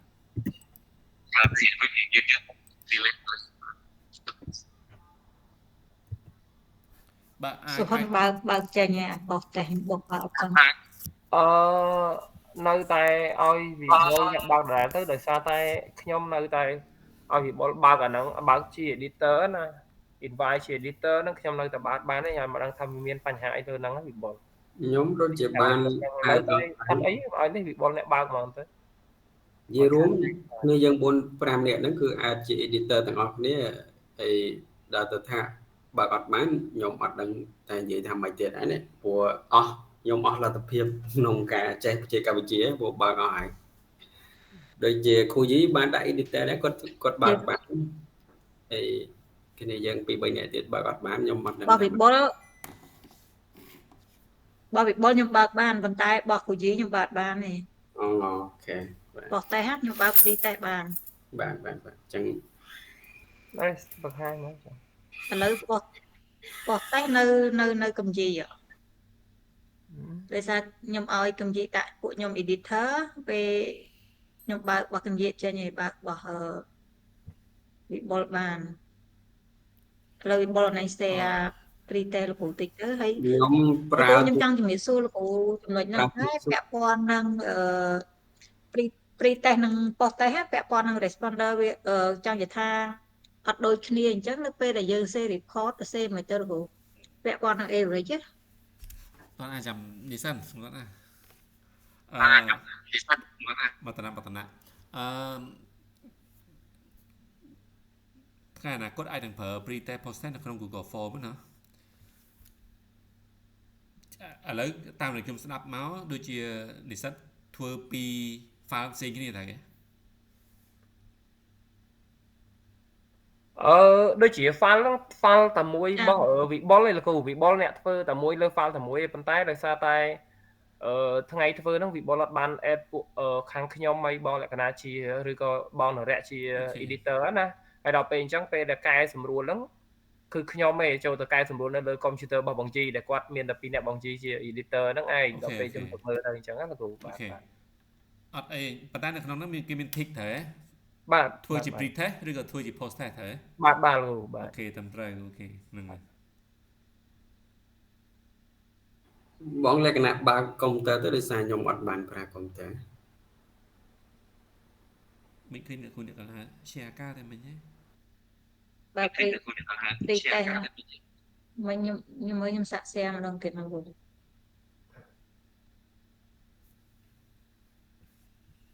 ឥឡូវខ្ញុំកាំម៉ៅលោកគ្រូកាំម៉ៅយើងចុចស្អីគេលោកគ្រូបើកកាំម៉ៅអានេះខ្ញុំប្រើ touch ទេនេះកាំម៉ៅបងបិទម៉ៅសិនបិទម៉ៅហើយចាំកំណត់សារថ្មីនេះឥឡូវប្រើ touch ទេនៅបិទម៉ៅយ៉ាងម៉េចចូល setting ហៅម៉ៅអត់ឃើញសិនណាឥឡូវឃើញ screen បងអត់ឃើញបាទឃើញ email បាទហ្នឹងហើយមាន download អីណាគេនេះឃើញ email គឹមជីនេះបោះគឹមជីខ្ញុំបើកអត់ចេញបង្ហាញអា pre-test សិនក៏បានដែរចាំឲ្យគ្រូយីចូលគាត់បង្ហាញអា pre-test ហ្នឹងហើយបើគឹមជីពេលខ្ញុំបើកមកចេញរបៀបនេះឥឡូវខ្ញុំមើលបោះវិបុលម្ដងដោយសារអ្នកគ្រូដាក់បើកទៅជាអ្នកគ្រូជា participant អ្នកគ្រូដាក់បើកទៅជាខ្ញុំឲ្យគាត់ share ឲ្យដាក់ editor ឲ្យខ្ញុំពេលគាត់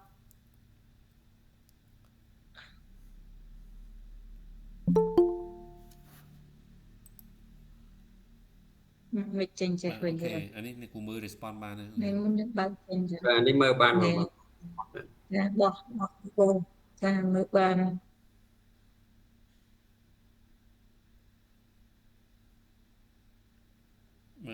respond សម្រាប់ pre-test ហ្នឹងមានន័យថាយើងប្រមូលបានគ្រប់លោកគ្រូអូខេលោកតាអានគាត់ណា average 30.3ណា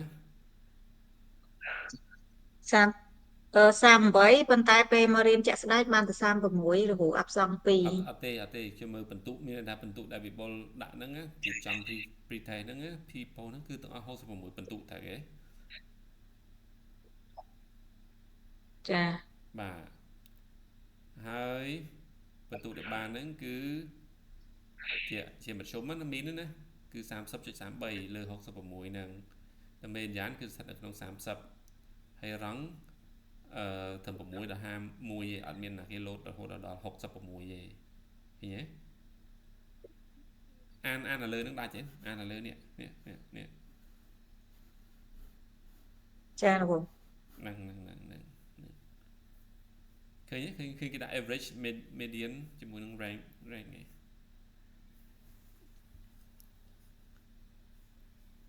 ឃើញទេខេបបានទុកមួយសិនតើចាឃើញលោកនេះអូខេបាទហ្នឹងណាតែទាំងអស់36នាក់ឯង response គឺ36នាក់ឯងតើអរគ្នាមើលឃើញមើលតារាងមើលរូបឃើញទេបាទអូខេអញ្ចឹងមានន័យថា36នាក់ហ្នឹងបន្ទុកជាមធ្យមភាគគឺ 30.33 លើបន្ទុកពេញ66ណោះមេយ៉ានគឺស្ថិតនៅក្នុង30បើធៀបជាមួយនឹងកតាលវាអត់វាត្រូវតែ33បានជាប់ត្រូវឯមេយ៉ានតែបន្ទាត់មេយ៉ានហ្នឹងវានៅទៀបជាង33យកគេនិយាយហ៎យកលោកបន្ទុកទៀប6បន្ទុកខ្ពស់51បាទលោកគ្រូណោះបាទអូខេចំណាំមិនដឹងហើយតើមើលនៅក្នុង post test សូមមើល post test តិច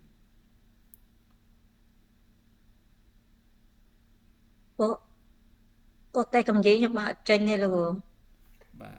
មើល post test តិចទៅនេះ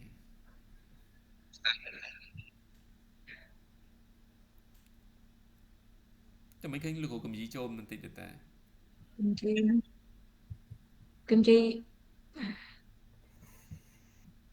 បើកមកចេញអញ្ចឹងលោកអ្នកគ្រូ switch account មើលអ្នកគ្រូសាក់ switch account មើល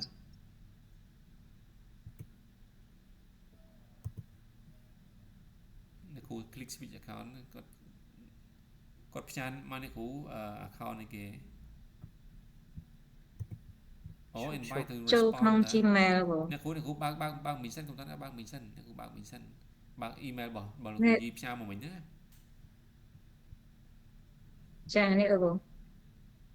បើក email នេះគ្រូបើកគាត់ផ្ញើជា response ហ្នឹងគាត់អត់ដាក់ delete ផងនេះគ្រូបើក mailbox សិននេះគ្រូបើក mailbox សិនគឹមនិយាយនេះគាត់ដាក់ invite to respond ហ្នឹងលោកបើកមើលសិនបើកមើលសិនបើ response នេះអត់បានមើលអត់បាន invite to ជា response ហ្នឹងមើលអត់កើតទេលោកគ្រូចូលសារនឹងសិនមើលតើគាត់ invite ទៅជា editor អញ្ចឹងហើយអូខេសារណាលោកគ្រូសារលោកគ្រូគំយី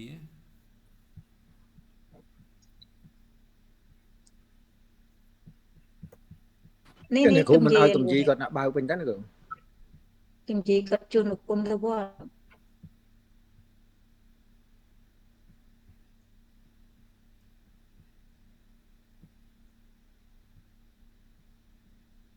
អ្នកគ្រូចេញនៅតែអញ្ចឹងបើអត់ចេញទេលោកគ្រូអ្នកគ្រូចេញនៅអត់ចេញទេចុះក្រោមមើលទីមើលfill out អូខេអត់ជា response ទេជា response ទេអត់នេះទេមែនជា code ជា response ពួក collaborator អូខេអត់អីអញ្ចឹងតកតមួយលោកគ្រូកំយីឲ្យបើកឲ្យមើលអាហ្នឹងទៅបើសិនជាយើងឃើញទៅបឋមយើងអាចមើលដឹងថា average man median man ហើយរងវាអ្នកឆ្លើយសំណួរហ្នឹងកើនពីធម្មតាដល់ធម្មតាអញ្ចឹងណាចាលោកគ្រូចង់និយាយថាថ្ងៃមុនហ្នឹងគឹមនិយាយយើងប្រជុំតាមអនឡាញហ្នឹងថ្ងៃ2ហ្នឹងឃើញថាពាក់ព័ន្ធនឹង response យើងបាន20អ្នកជាងហើយពាក់ព័ន្ធនឹង average ហ្នឹងវា32វាកើន2លោកគ្រូកើន2ប៉ុន្តែមនុស្សបាត់ទៅអស់កើន2បើយើងធៀបមួយ pre test ចានៅប ប៉ុន្តែខ្ញុំចង់សួរលោកគ្រូថាក្នុងករណីក្រុមគោលដៅលោកគ្រូក្រុមគោលដៅអាព្រីតេសនិងកោះប៉ុសតេសហ្នឹងវាខុសគ្នាអញ្ចឹងតើយើងធៀបមិនទៅបើសិនជាពាក់ព័ន្ធនឹងកំណើនយើងដឹងថាវាកើនទេប៉ុន្តែគាត់ថាប៉ុសតេសវាតិចអ្នកក្រុមគោលដៅវាតិចជាងអ្នកពេញណាហើយប៉ុសតេសវា6អញ្ចឹងវាបាត់8ប៉ុន្តែ3មិនក៏យើងនៅតែវាមានកំណើនជាមធ្យមវាមានកំណើន2%ជាងណាលោកអូខេកំតន់អាខ្ញុំបាត់ណាលោកគ្រូស្រាក់កើតតែបាទ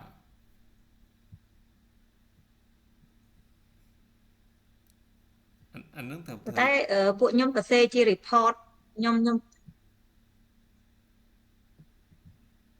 ចាអញ្ជើញលោក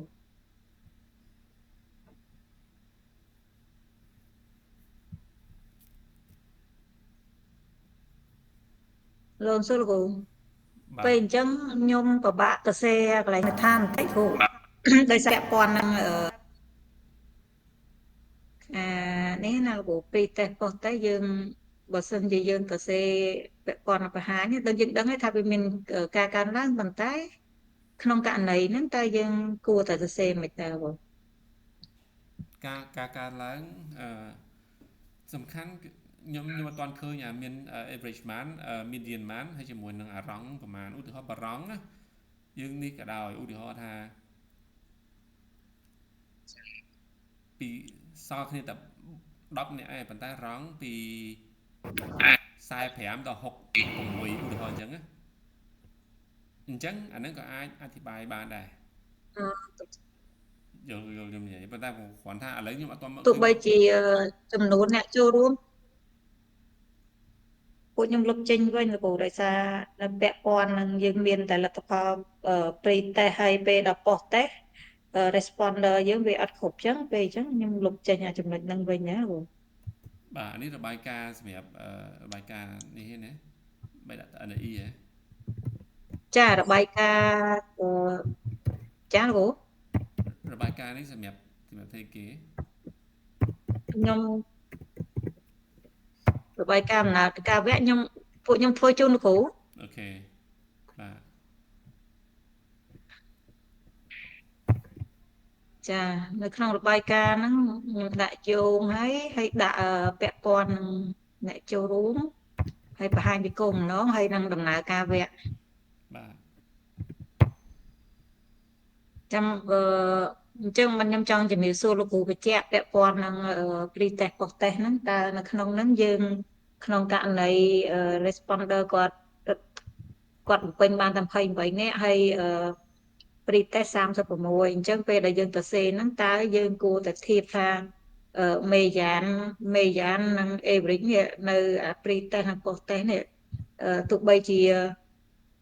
ក្រុមអ្នកចូលរួមហ្នឹងក្រុមគោលដៅហ្នឹងគាត់មិនបានបំពេញគ្រប់គ្នាក៏ដោយប៉ុន្តែយើងនៅតែឃើញកំណើននៃការកើនឡើងពី pre test ទៅ post test ហ្នឹងមានការកើនឡើងប្រមាណភាគរយអញ្ចឹងបានទេលោកគ្រូនៅក្នុងករណីអ្នកចូលរួមនៅតែមិនទាន់បញ្ចប់អញ្ចឹងលោកគ្រូមានន័យថាអ្នកគ្រូប្រើជាឡាំសាំយុទ្ធអស់មុនមុន36នាក់គ្រូនេះអាចទៅសេយ៉ាងបាននេះក្នុងរបាយការណ៍បានប៉ុន្តែត្រូវតែគិតគ្រប់ជ្រុងជ្រោយអញ្ចឹងបាទខ្ញុំចង់ឃើញលទ្ធផល post test របស់លោកគ្រូកំជីហ្នឹងហើយខ្ញុំពិបាកឆ្លើយខ្ញុំឧទាហរណ៍អញ្ចឹងមិញឃើញ4ឃើញរងឃើញ5រហូតដល់51ត្រូវទេបាទរងពី5ទៅ51លោកគ្រូប៉ុន្តែបើសិនជាបោះ post test ឃើញរងពី45ដល់ឧទាហរណ៍ណារងសិតទៅពី45ដល់រហូតដល់60ឧទាហរណ៍អញ្ចឹង66បាទអាហ្នឹងក៏ខុសគ្នាដែរណាខុសពីអានេះដែរណាបើទោះបីជាបាទមានន័យថាម៉េចប៉ុន្តែពួកខ្ញុំមើលថ្ងៃមុនគឺនៅតែកើនទាំង3ខ្ញុំយល់អ្នកគ្រូអាគ្រឿងកើនប៉ុន្តែគេថាយើងត្រូវយកមកដើម្បីមើលប្រៀបធៀបអញ្ចឹងណាឥឡូវសំខាន់លើនេះគ្រូទៅសេដាក់ជា average មកសិនមកប្រមាណប៉ុន្តែគ្រាន់ថាយើងប្រយ័ត្នប្រយែងនៅពេលដែលយើងយកទៅបោះពុំយើងទៅ publish គេនឹងសួរវាមានសំណួរមានអីច្រើន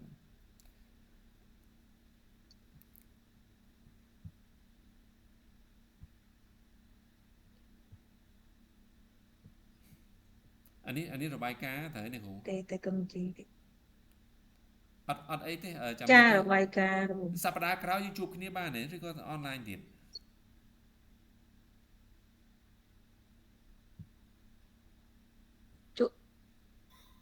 ឥឡូវលេង ជួបផ្ទាល់ក៏បានដែរលោកគ្រូ ឥឡូវមានលេងមាន ចា រៀនមុខជាផ្សេងទេ នៅម៉ោងលោកគ្រូមនចំសៀនលោក ហ្នឹងហើយគ្រូមកចំ គ្រូ សៀន ម គាត់ ន ច ចំ ង់ សៀ ជួ ន បផ្ គាត់ ទាល់ ថា ដែរអញ្ចឹង ចង់ជួបផ្ទាល់ដែរលោកគ្រូ តែពីរអ្នកហ្នឹងទេអញ្ចឹងទេ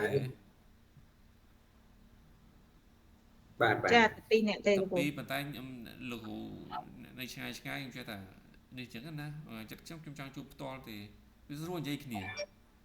អត់អីទេខ្ញុំនេះលោកខ្ញុំអត់អីទេខ្ញុំអាចឡើងមកបានតែសំខាន់ បានគ្រូខ្ញុំបានទៅបាន កូនរយៈអូខេប៉ុន្តែសំខាន់នៅកម្ពុជាមួយទៀតទេ ដោយសារ សម្រាប់ខ្ញុំពីអ្នកលោកគ្រូរយៈអត់អីទេពួកខ្ញុំអាចមកបាន ខ្ញុំតែរៀងនៅឆ្ងាយអញ្ចឹងខ្ញុំឆ្លៀតមកធ្វើថ្មិញធ្វើអីអញ្ចឹងគ្រូវាទៅកាត់ឥឡូវនៅអង្គុយនៅកន្លែងថ្មិញទេ បាទអូខេពួកអីចង់ទៅចែកគ្នាអញ្ចឹងណាឥឡូវរបាយការណ៍ហ្នឹងអ្នកគ្រូដាក់មកតសេល្អសិនណាហើយតន្ត្រីហ្នឹងយក average សិនណាទីពិតខ្ញុំចង់មើលទាំងអស់តារាង Excel នេះហើយទាំងពីរហ្នឹងណា ពួកយើងសប្តាហ៍ក្រោយដូចជាអត់តាន់គ្រប់ម៉ោងលោកគ្រូណាមែនទេ អត់តាន់ទេ អូខេលោកគ្រូលោកគ្រូខ្ញុំសូមបង្ហាញរងដែលខ្ញុំនេះមកលោកគ្រូខ្ញុំព្យាយាមបើកនេះចេញលោកគ្រូ បង ខ្ញុំទៅឃើញ បើកចេញឲ្យបងបិទទេណាចឹងណា បាទបិទទៅខ្ញុំ share ម្ដងចឹង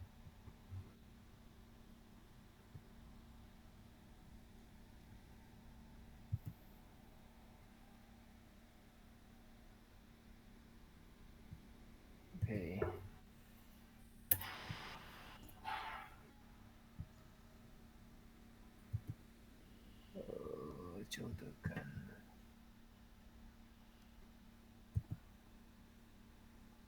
លោកគ្រូឃើញខ្ញុំ share ទេ អត់តាន់ឃើញវាអត់តាន់មកដល់ហ្នឹង បាទចាំតិចលោក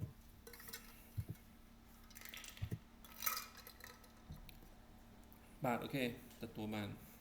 បាទនេះលោកគ្រូបាទ បាទអញ្ចឹងឥឡូវនេះ response 28ឯង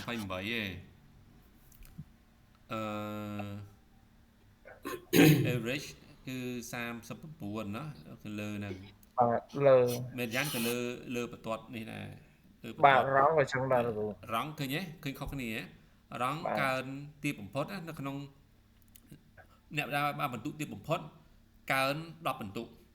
បាទ ក្នុង ដូចជា ពេល 9 បន្ទុកខ្ពស់បំផុតកើន3បន្ទុកឃើញទេនេះ បាទ អូខេអាចយកចំនួនហ្នឹងប្រើទៅហ្មងទៅអត់បញ្ហាទេហើយគាត់ប្រាប់ថាpre-test median ហ្នឹងសំទោស average ហ្នឹងក្នុងចំណោម20ហើយក្នុងចំណោម36នាក់ហើយក្នុងខណៈពេលដែលនេះហ្នឹង average របស់នេះប៉ុណ្្នឹងអញ្ចឹងណា26 post test 28លោកគ្រូ28 ហ្នឹងហើយ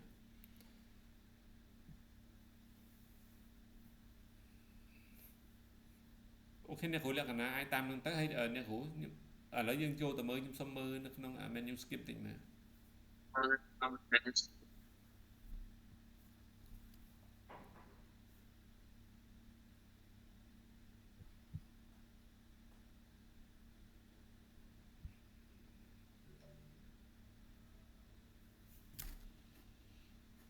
manuscript ដូចជាបាន share ជូនលោកគ្រូដែរលោកជួយ share screen តិចបានទេលោកគឹមជីគាត់ share ជូនគ្រូ យើងដាក់នៅក្នុង Drive គាត់នៅ share នៅក្នុង Google Drive យើងនៅក្នុង Drive បាទឆេះ អ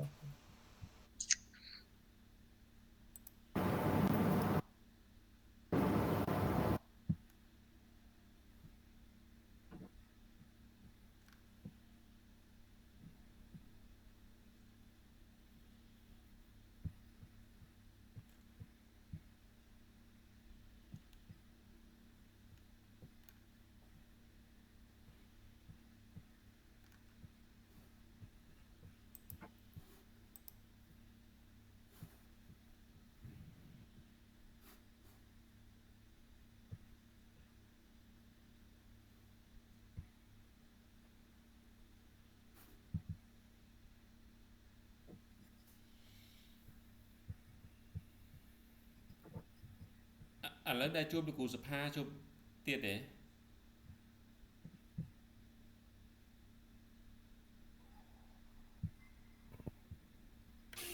ចាលោកគ្រូអត់ទេលោកគ្រូអត់ទេភាសាចប់ខុសគាត់អស់ចឹងទៅក៏អត់ដែរជួបដែរគ្រូចង់ឲ្យយកចំណុចហ្នឹងទៅភាសាមួយលោកគ្រូសុផាបន្ថែមចឹងណាបើរឿងតាក់ទងមួយនឹងខាងស្ថិតិចង់ស្រាប់ពីខាងមុំរបស់គាត់មកវិញដែរណាឬក៏ដុកទ័រសង្វាតក៏បានដែរ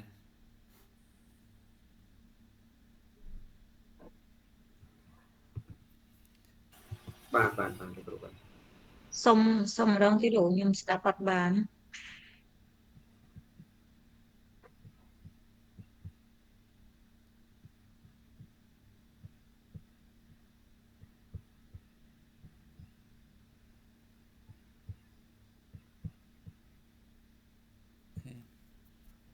អានេះទៅសេចុះកន្លែង methodology នេះគ្រូសុំមើលមើល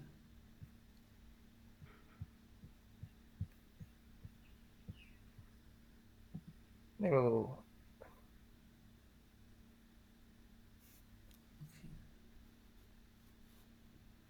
អូខេតទៀត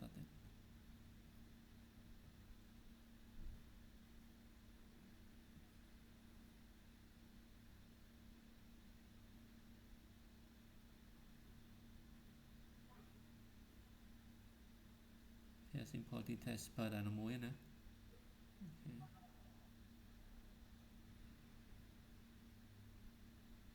អូខេតទៀតនេះគាត់អូខេត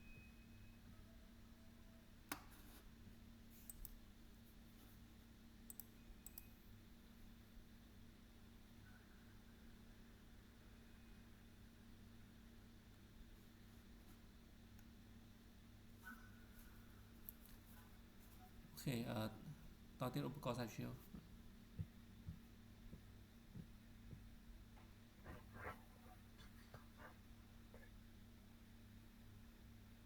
បាទមានចូលដល់ភាសាណាបាទខ្ញុំសុំមើលភាសាការមកតិន័យអូខេការភាតិន័យដាក់បញ្ចូលណានេះដូចជាសេបានប៉ុណ្ណេះលោកគ្រូនេះបាទឥឡូវចេះឥឡូវយើងបានប៉ុណ្ណឹងយើងបានច្រើនហើយទី1យើងបាន pre-post ហើយឥឡូវនេះចាប់ដើមប្រជុំគ្នាហើយសរសេរបញ្ចូលក្នុងនឹងខ្ញុំចង់តាមបើសិនជាអាចតាក់ទងបានណាតាក់ទងសុំអនុសាសន៍បន្ថែមពីដុកទ័រសង្វាតក៏បានលោកគ្រូសុផាក៏បានកន្លែងហ្នឹងណាតាក់ទងជាមួយនឹងឥឡូវយើងមានតន្ត្រីចែកតើគួរធ្វើម៉េចខ្ញុំគិតថាប្រហែលជាដុកទ័រសុផាជាមួយដុកទ័រសង្វាតអាចឆ្លើយបានច្រើនជាងខ្ញុំឬក៏អាចច្បាស់ជាងខ្ញុំឬក៏យើងចង់បានជាមតិឬក៏ជាធាតុចូលអីផ្សេងទៀតអញ្ចឹងណាទៅលើថាឥឡូវយើងមានប៉ុណ្ណឹងអញ្ចឹងខេសយើងគឺសំណាក់បាត់អស់ប៉ុណ្ណឹងឥឡូវធ្វើម៉េចអាចជួយសុំជាអនុសាសន៍បន្ថែមណាអ្នកគ្រូលក្ខណៈអាចតាក់ទងដុកទ័រសង្វាតបានទេឬក៏ដុកទ័រសុផាវិបុលមួយចាលោកគ្រូចាបាទអាចសាកល្បងសួរដើម្បីតន្ន័យថាយើងមានតន្ន័យតែប៉ុណ្្នឹងឯងហ្នឹងហើយប៉ុន្តែយើងបញ្ហាអញ្ចឹងនិយាយអ្នកបងលក្ខណៈបងសាកទៅលោកគ្រូសង្វាតទៅហើយចាំខ្ញុំយកអានឹងដូចគ្នាដែរឲ្យគ្រូសុផាមើលអញ្ចឹងបានពី3នាក់ចាំមើលតើយើងបានតន្ន័យវាមិនហើយយើងបាទយើងបានតន្ន័យអូខេបាទ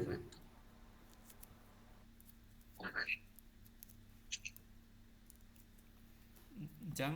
អត់អីនេះនៅពេលដែលបាននេះមកនៅណានៅទូបន្ទុកខាងសម្អាតអាហ្នឹងខ្ញុំគិតថាគួរទាំងអស់គ្នាណាប្រជុំគ្នាហើយមើលទៅលើទម្រង់ហ្នឹងហើយបើសិនជាអាចគិតថាអាហ្នឹងវា almost final draft ហើយធ្វើជា word នៅខាងក្រៅវិញហ្មងក៏បានដែរពីព្រោះនៅក្នុងនោះចាប់ដើមពិបាកធ្វើហើយពីព្រោះវាមាន static មានអីបាទអញ្ចឹងអាច copy មកខាងក្រៅហើយចាប់ដើមធ្វើតាម format របស់គេហើយតែម្ដងទៅតោះនេះកន្លែងហ្នឹងឲ្យប្រញាប់តាក់ទងមួយដុកទ័រសង្វាតឬក៏ជាមួយនឹងលោកគ្រូសុផាទៅដើម្បីឲ្យគាត់ផ្ដល់អនុសាសន៍បន្ថែមទៅលើតន័យរបស់យើងហ្នឹងណាត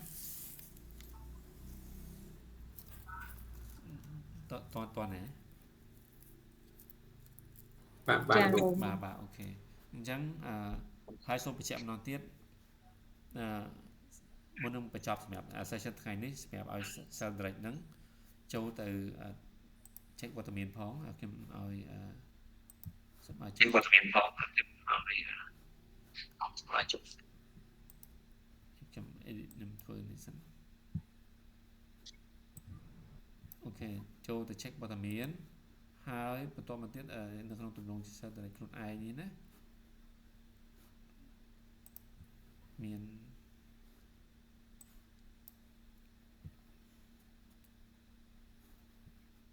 ហើយជួបគ្នាធ្វើពាក់ព័ន្ធជាមួយនឹងmanuscript នេះទៅជួបគ្នាធ្វើពាក់ព័ន្ធ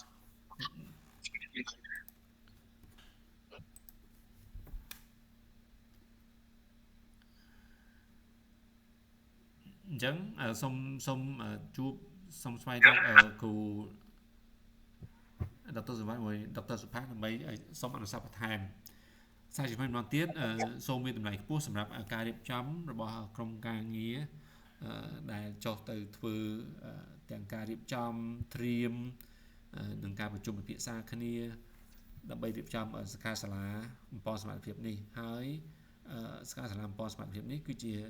ផ្នែកមួយនៃការអនុវត្តដើម្បីឆ្លុះបញ្ចាំងទៅលើការរៀបចំរបស់លោកគ្រូដែលនៅក្នុងនេះលោកគ្រូមានជា team គឺ5នាក់ហើយនៅក្នុងថ្ងៃអនាគតចំណុចដែលលោកគ្រូជួបប្រទះនៅពេលនេះលោកគ្រូត្រូវតែជាអ្នកស្រាវជ្រាវហើយនៅក្នុងការសរសេរខាងបទនោះលោកគ្រូត្រូវគិតដើម្បីបិទនៅចន្លោះប្រហោងទាំងឡាយណាដែលអាចកើតមានឡើងនៅក្នុងកំឡុងពេលនៃការប្រមូលទិន្នន័យរបស់លោកគ្រូពីព្រោះវាគឺជាផ្នែកសំខាន់ហើយទាំងអស់នេះដែលកើតឡើងនេះគឺមិនមែនជាកំហុសអ្វីទាំងអស់វាគឺជាមេរៀនមួយដែលល្អដល់លោកគ្រូដើម្បីត្រៀមពីព្រោះឥឡូវលោកគ្រូមាន5នាក់ថ្ងៃអនាគតលោកគ្រូមានតែម្នាក់ឯងនៅក្នុងការធ្វើជាមួយនឹងគ្រូដឹកនាំនិងគ្រូដឹកនាំរងទៅប៉ុណ្្នឹងឯងប៉ុន្តែអ្នកដែលធ្វើដៃដល់ហ្មងគឺបេក្ខជននៅក្នុងការសរសេរនិកាយបទអញ្ចឹងណាអញ្ចឹងអ្វីដែលបានមកកន្លែងនេះលោកគ្រូឃើញមុនដំបូងយើងនិយាយ practice ណា1 2 3អញ្ចឹងមើលទៅវាដូចអីតែពេលដល់ពេលធ្វើទៅវាអីណាអញ្ចឹងទាំងអស់ហ្នឹងលោកគ្រូយកមកគិតហើយរកស្វែងរកដំណោះស្រាយជួយគ្នាពីព្រោះទីទៀតលោកគ្រូនឹងតែម្នាក់ឯងនៅក្នុងការរៀបចំសូម្បីទាំងការបង្រៀនសូម្បីទាំងការរៀបចំសម្ភារៈអីឡើងកន្លែងហ្នឹងណាបាទបើសិនជាមានអ្នកជួយវាល្អប៉ុន្តែនៅពេលហ្នឹងខ្ញុំគិតថាម្នាក់អាចនឹងរវល់ខ្លួនឯងហើយវល់ជាមួយនឹងរឿងការងាររបស់ខ្លួនហើយប៉ុន្តែក៏មិនមែនមានថាយើងចោលគ្នាប៉ុន្តែត្រូវទូស្គាល់ថាយើងម្នាក់ត្រូវធ្វើការខ្លួនឯងមុនគេអញ្ចឹងណាបាទអញ្ចឹងខ្ញុំសូមអរគុណហើយសូមបន្តធ្វើនៅអ្នកគ្រូបញ្ចប់របាយការណ៍ទៅអញ្ចឹងរបាយការណ៍ហ្នឹងធ្វើដាក់យកជាមានមករួមហ្មងក៏បានដែរហើយនៅក្នុងនេះ manuscript អាច download ហើយធ្វើនៅក្នុងទម្រង់ជា Word ហើយតែម្ដងទៅពីព្រោះវាយើងអស់អីត្រូវកែនៅក្នុងនេះទៀតហើយធ្វើនៅក្នុង Word ហើយដើម្បីយកមកយើងមើលទាំងអស់គ្នាពិនិត្យទាំងអស់គ្នាហើយវាមានភាពងាយស្រួលក្នុងការកែផងបាទខ្ញុំមានប៉ុណ្ណឹងមានអីទេបើថាខ្ញុំនៅខ្វះចន្លោះអីឬក៏ចង់ថែមអីសូមអញ្ជើញឬក៏មុនយើងបញ្ចប់ថ្នាក់យើងពេលព្រឹកនេះបានអត់មានអីគ្រូអាចតន់បានហើយបើសិនជាបានទេបើសិនជាអាចទេបង្ហើយឬក៏រៀបចំឲ្យបានស្អាតហើយសូមអនុសាសន៍ដុកទ័រសុផាតដុកទ័រសង្វាតឲ្យបាននៅក្នុងអាទិត្យនេះអាទិត្យក្រោយយើងជួបគ្នាយើងមើលទៅលើនឹងតែម្ដងកន្លែងហ្នឹងណាលើ manuscript នឹងតែម្ដងណាបាទវាតាក់ទងគ្នាហើយកំជីក្នុងហ្នឹងលោកគ្រូគាត់បញ្ជាក់ថាសប្តាហ៍ក្រោយគឺយើងមកជួបផ្ទាល់កំជីមានអីត្រូវនិយាយឲ្យហើយមកកំជីបានស្ដាប់អូខេផុនចង់ដាក់ editor បងផងបាទមិញខ្ញុំសប្តាហ៍ក្រោយយើងទៅជួបផ្ទាល់អត់អីទេបើសិនព្រោះលោកគ្រូសៀនអាចារ្យសៀនក៏គាត់ចង់ឲ្យយើងទៅជួបផ្ទាល់ថ្ងៃសៅរ៍នឹងដែរហើយអញ្ចឹងលោកគ្រូថ្ងៃអាទិត្យទៅអត់អីថ្ងៃសៅរ៍បើសិនចង់ជួបថ្ងៃសៅរ៍ដោយសារឥឡូវខ្ញុំអស់មាន session ថ្ងៃសៅរ៍ទេ